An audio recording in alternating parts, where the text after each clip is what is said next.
Hello, and thank you for listening to the presentation of Harrah's case study by Group 1. Group 1 consists of myself, Richard, Tommy, Abigail, and Lisa. Harrah's CRM strategy initially focused on people, their customers.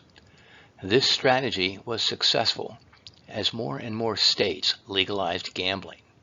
However, competition in this market increased with newer, experienced-focused properties.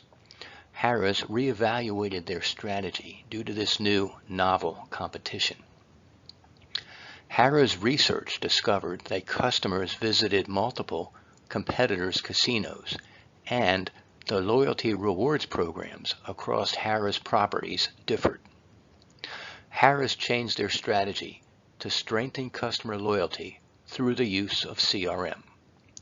The new focus centered on the customer belonging to Harrah's, not an individual Harrah's property. A single common rewards program was implemented that provided Harrah's with consistent customer data from all properties.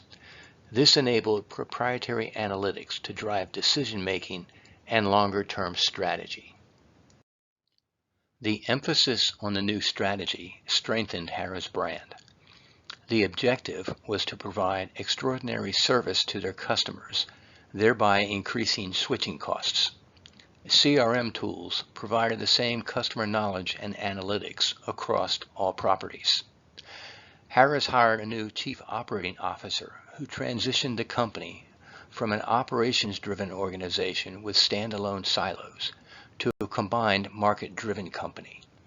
This resulted in better CRM analytics, a consistent reporting structure, and the ability to implement and exploit relationship marketing through the use of the same tools across the corporation.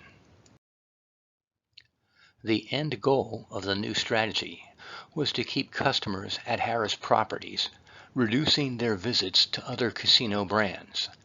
CRM classified customers as new, established, or declining. Appropriate marketing methods would then be targeted at each group of customers. This strategy, supported by CRM, was to capture most, if not all, of the customer's total gaming budget. I'll go through a number of pitfalls and traps that Harrah's CEO should be wary of. Harrah's used a good balance of data and predictive modeling with actual customer feedback and behavioral research. They didn't forget that the customer is a real person and didn't treat them just as a data point. They still took into account the feelings and motivation of that customer persona. All of this is great. However, a potential trap could be to use this initial behavioral study as their North Star continuously. Behavior can change, and Harrah's must constantly refresh their research or their strategy may fall short of their customers' needs. Additionally, the predictive modeling was very successful because they didn't see a customer as their past sales, but instead as their potential sales. A low-value customer could be very high potential and turn into a high-value customer with the right nurturing and loyalty program targeting.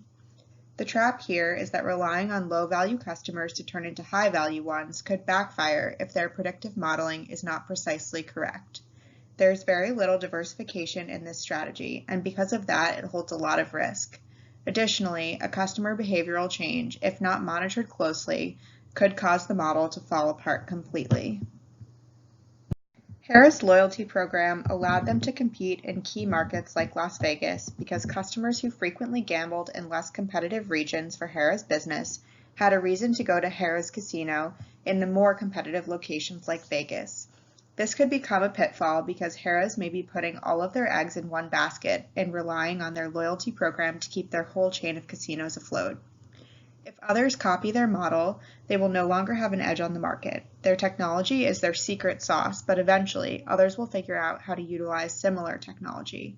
Harrah's is just an early adopter. Switching costs may seem significant from a business perspective, but customers may not see it that way. Next, Harrah's should also be sure to put an incentive plan in place for local management that ties back into overall corporate goals so that locations do not begin to compete for customers. Their national loyalty program will only succeed if locations work together to boost customer experience and rewards. Lastly, given that Harrah's had early technology for a CRM-type system, There should be measures in place to protect customer privacy and network security. This is a trap that many companies have fallen into, especially early adopters. Next, I'll pass it over to Lisa. In order to drive customer growth, it is essential for a company to have a solid understanding of who their customers are. In order to get a good grasp of the customer profile, it is necessary to implement a broad strategy to gather data points about everything from marketing touchpoints to the average customer spending per visit to the casino. In light of these efforts, we have some questions about Harrah's analytics strategy, both now and into the future. Our first one is, in the late 1990s and early 2000s, how was Harrah's customer data analyzed? Was a specific software tool used, or were analysts hired to make the calculations? And how often did the analytical models and the predictions fail? How was this recognized within the organization, and what was done to improve? Also, what does Harrah's analytics strategy look like today, nearly 20 years after the finding that customers who visit the casino at least once a year were spending a mere 36 cents to the dollar at Harrah's? How has it evolved since Gary Loveland was hired as COO in 1998? Finally, what are the board's plans for analytics strategy in the next 5, 10, and 20 years?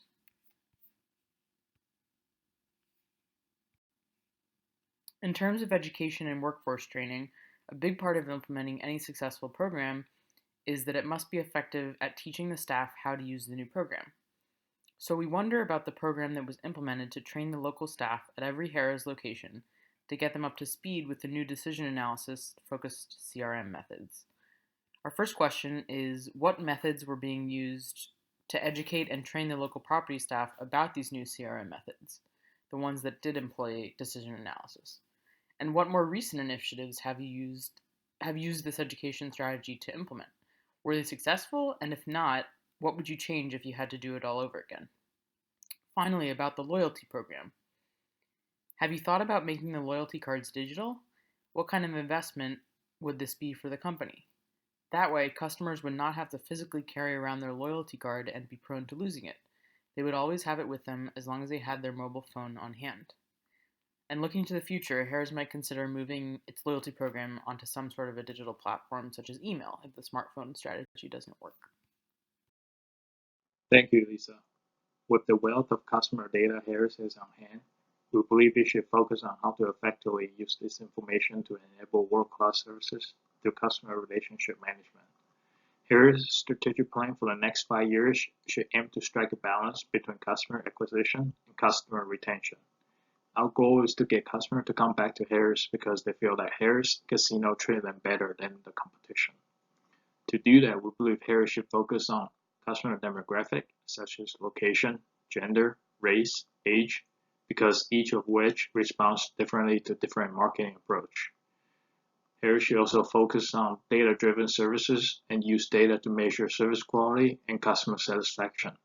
Data advantage create intelligent for high quality and highly personalized customer experience. Data can be used to provide service differentiation edge among competitors. Harrah's should use CRM to monitor any customer behavior changes and use it to trigger follow-up contact methods, such as sending a letter with a promotional offer or having a rep contacting the customer to inviting them back to the casino again. Harrah's should also utilize RFID technology, such as RFID chips. It can be used to measure the activities in the casino. They can log how much customers spend, where they spend it, and use that information to create better customer experience to keep them staying in the game longer. It can also be used to track customers to see if they are suffering unusual losses. If so, Harrah's can dispatch service people to intervene with a feel-good offer, such as having a bad day, here's a free spa treatment coupon, to make the customer feel better. I would like to conclude our presentation using one of Professor LeBon's quote. If you don't know your competitions, you don't know your weaknesses. But if you don't know your customers, you don't know your strength.